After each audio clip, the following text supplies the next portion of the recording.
Welcome guys, and today I'm going to show you how I can find a way to get to the other side in where winds meet.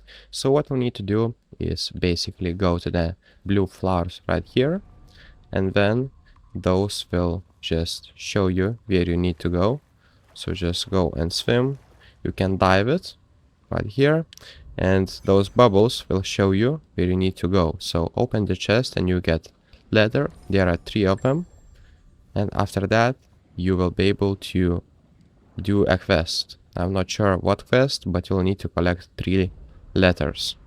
So basically open the chests, as you can see, like this, and you can hold circle to go faster.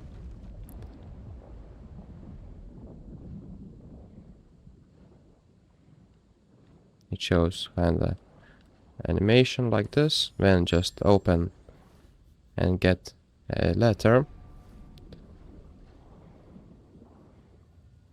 And basically those bubbles will show you where you need to go. So that's pretty much it, guys. That's for this quest. If this video was helpful, please make sure to subscribe to Guide to Everything, comment down below for the algorithm, and see you in the next one.